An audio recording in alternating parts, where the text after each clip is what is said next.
أعمالنا من يهده الله فلا مضل له ومن يضلل فلا هادي له وأشهد أن لا إله إلا الله وحده لا شريك له وأشهد أن محمدا عبده ورسوله لا نبي بعده يا أيها الذين آمنوا اتقوا الله حق تقاته ولا تموتن إلا وأنتم مسلمون فإن أصدق الحديث كتاب الله وخير الهدى هدى محمد صلى الله عليه وسلم وشر الأمور محدثاتها وكل محدثة بدعة وكل بدعة ضلالة وكل ضلالة في النار. Ma'asyiral muslimin, usikum wa nafsi bitaqwallah faqad fazal muttaqun. Sungguhnya al-qanaah, ridha dengan pemberian Allah, menerima dengan apa yang Allah anugerahkan adalah kanzun la mathila lahu. Adalah kekayaan dan aset yang tiada bandingannya. Barang siapa yang memiliki hati yang qanaah, maka dia adalah orang yang paling berbahagia. Jika dia telah meraih qanaah, maka dia akan jauh dari rasa hasad dan dengki. Buat apa dia dengki kepada orang lain? Buat apa dia hasad kepada orang lain sementara dia sudah qanaah? Dia akan jauh dari kesedihan. Betapa banyak orang sedih karena melihat orang lain lebih kaya daripada dia, lebih memiliki daripada dia. Adapun orang yang qanaah, maka dia terima dengan pemberian Allah Subhanahu wa taala. Oleh karenanya Allah Subhanahu wa taala menghendaki hamba-hambanya untuk menerima apa yang Allah berikan kepada mereka. Nabi sallallahu alaihi wasallam memuji orang yang qanaah. Kata Nabi sallallahu alaihi wasallam, "Qad aflaha." Sungguh beruntung man aslama wa ruziqa kafafan wa qanna'ahu Allah bima atah. Sungguh beruntung orang yang Islam dan orang diberi rezeki kafaf. Kafaf itu tidak miskin dan juga tidak kaya, cukup buat dia. Wa qanna'ahu Allahu bima atah, dan Allah menjadikan dia qanaah, menerima dengan apa yang Allah berikan kepadanya. Nabi mengatakan orang ini adalah orang yang sungguh beruntung. Kata Nabi sallallahu alaihi wasallam juga, laisal ghina an kathratil arad wa innamal ghina ghinan nafs. Bukanlah kekayaan dengan harta yang banyak, bukan dengan aset yang banyak, tetapi kekayaan yang sungguhnya adalah kaya hati, yaitu qanaah. Betapa banyak orang yang memiliki harta, namun tatkala mereka tidak qanaah, maka mereka hidupnya sengsara. Allah sudah berikan harta yang banyak, tetapi rasa tamak terus ada dalam hati mereka, menjalar dalam darah mereka, sehingga mereka tidak pernah puas, terus mengejar dunia tiada henti-hentinya. Betapa banyak orang yang kaya raya, namun mereka menderita. Kenapa? Mereka hasad kepada orang lebih kaya dari mereka, dengki kepada orang lebih kaya daripada mereka, padahal Allah telah berikan harta mereka begitu banyak. Kepuasan tidak pernah mereka dapatkan. Oleh karenanya orang yang qanaah adalah orang yang berbahagia. Kata Imam Syafi'i rahimahullahu taala, "Idza ma kunta dza qalbin qanu'in fa anta wa malikud dunya sawa'u." Kalau engkau memiliki hati yang qanaah, maka sungguhnya engkau dan raja dunia sama saja. Apa yang dikejar oleh raja adalah kekuasaan dan kepuasan. Jika engkau meskipun dalam kondisi pas-pasan, tapi kau telah mendapatkan kepuasan, sungguhnya bisa jadi kau lebih dahulu bahagia daripada sang raja. Untuk bisa qanaah ada beberapa perkara yang harus kita perhatikan. Yang pertama, ma'asyiral muslimin, yakinlah bahwasanya rezeki kita telah ditakdirkan oleh Allah Subhanahu wa taala, tidak berkurang sedikit pun dan tidak bertambah sedikit pun. Kita diperintahkan oleh syariat untuk mencari rezeki, namun dengan cara yang baik. Kata Nabi sallallahu alaihi wasallam, "Fattaqullaha wa ajmilu fit talab." Bertakwalah kepada Allah dan carilah harta dengan cara yang baik. Fa inna nafsan lan tamuta hatta tastawfiya rizqaha. Sungguhnya satu jiwa tidak akan meninggal dunia sampai dia penuhi segala rezekinya, tidak akan berkurang sedikit pun. Akan terpenuhi sesuai dengan kadar dan takdirnya.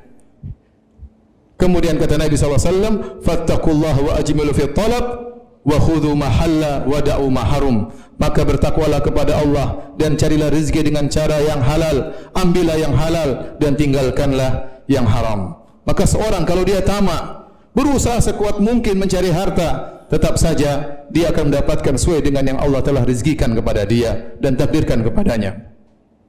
Yang kedua, seorang jika ingin qanaah, maka latihlah dirinya untuk melihat yang di bawah, yang lebih susah daripada dirinya. Kata Nabi sallallahu alaihi wasallam, "Unzuru man huwa asfala minkum wa la tanzuru man huwa fawqakum fa innahu ajdaru an la tazdaru ni'matallahi alaikum." Lihatlah kepada yang di bawah, jangan lihat kepada yang di atas.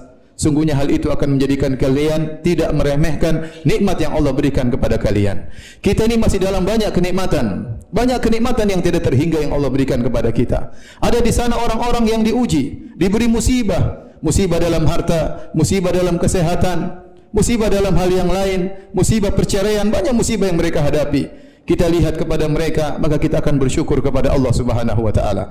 Seandainya kita pun terkena musibah, yakinlah betapapun besar musibah kita, akan ada orang lebih parah daripada kita. Kalau kita lihat orang lebih parah daripada kita, maka kita akan tetap bersyukur kepada Allah Subhanahu wa taala. Maka kita tidak akan meremehkan nikmat yang Allah berikan kepada kita. Kemudian agar membuat kita bisa menjadi orang yang qanaah, hendaknya kita husnudzan kepada Allah Subhanahu wa taala. Bahwasanya apa yang Allah tetapkan kepada kita itu adalah pilihan yang terbaik. Ya, betapa banyak orang diberi kekayaan namun mereka tidak bisa menghadapi ujian tersebut.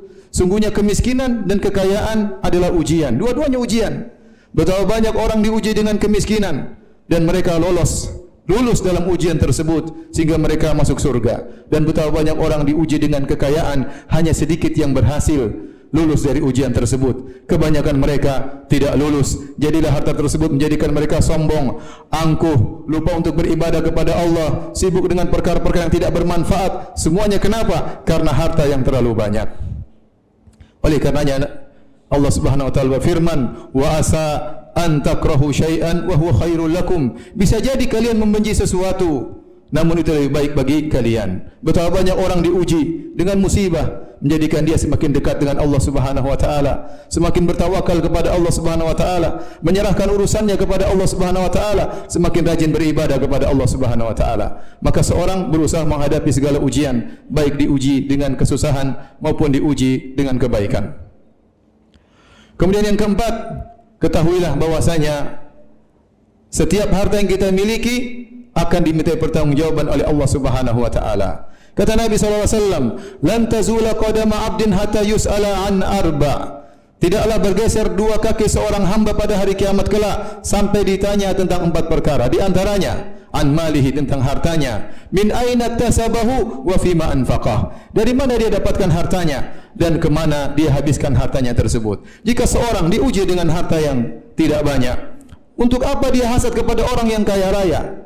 Apakah dia siap untuk dihisap oleh Allah dengan hisap yang panjang? Apakah dia hasad kepada orang yang akan dihisap dengan hisap yang panjang, yang susah untuk menjawabnya pada hari kiamat kelak? Maka hendaknya dia melatih dirinya untuk menerima dengan apa yang Allah berikan kepadanya, dan yakinlah husnudzan kepada Allah bahwasanya apa yang Allah berikan kepadanya itu yang terbaik baginya. Aqulu qouli hadza astaghfirullah li wa lakum wa li sa'iril muslimin min kulli dhanbin wa khati'ah fastaghfiruhu innahu huwal ghafurur rahim.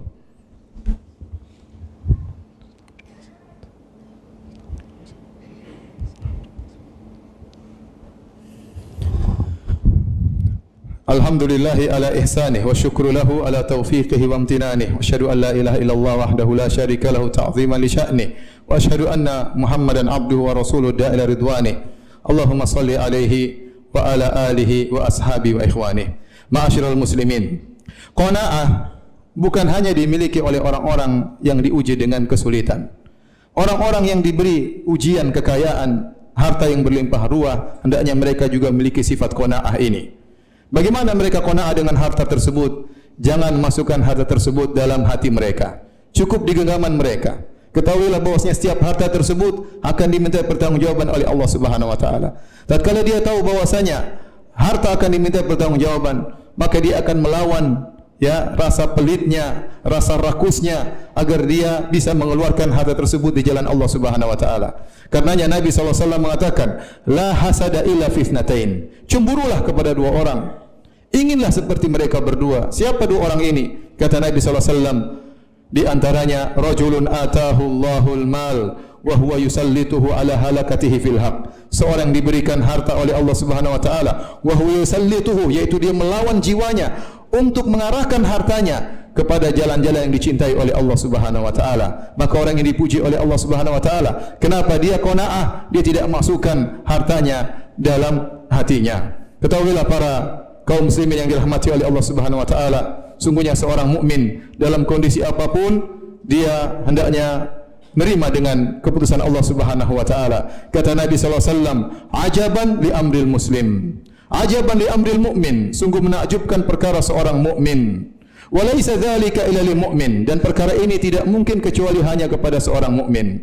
In asabahu sarra syakara fakana khairal lahum. Kalau dia mendapat kebaikan maka dia bersyukur kepada Allah Subhanahu wa taala, maka itu yang terbaik baginya. Wa in asabahu dharra sabara fakana khairal lahum. Dan jika dia ditimpa dengan kesulitan, dia bersabar, dan itu yang terbaik baginya. Semoga Allah menjadikan kita orang-orang yang beriman, yang berbahagia, memiliki sifat qanaah sampai bertemu dengan Allah Subhanahu wa taala. Innallaha malaikatahu yusalluna 'alan nabi ya ayyuhalladzina amanu sallu 'alaihi wa sallimu taslima. Allahumma salli 'ala Muhammad wa 'ala ali Muhammad kama sallaita 'ala Ibrahim wa 'ala ali Ibrahim innaka Hamidum Majid. Wa barik 'ala Muhammad wa 'ala ali Muhammad kama barakta 'ala Ibrahim wa 'ala ali Ibrahim innaka Hamidum Majid. Allahumma ighfir lil muslimina wal muslimat wal mu'minina wal mu'minat al ahya'i minhum wal amwat innaka sami'un qaribun mujibud da'wat wa yaqdi al hajat. Allahumma ati nufusana taqwaha wa zakkiha anta khairu man zakkaha anta wali wa maulaha. Allahumma inna nas'aluka al huda wat tuqa wal afafa wal ghina. Allahumma a'izzal islam wal muslimin أذل الشرك والمشركين ودمر أعداءك الدين. اللهم اجعل هذا البلد آمنا مطمئنا ورخاء وسائر بلاد المسلمين. ربنا آتنا في الدنيا حسنة وفي الآخرة حسنة وقنا عذاب النار وقنا عذاب النار وقنا عذاب النار وأقيموا الصلاة.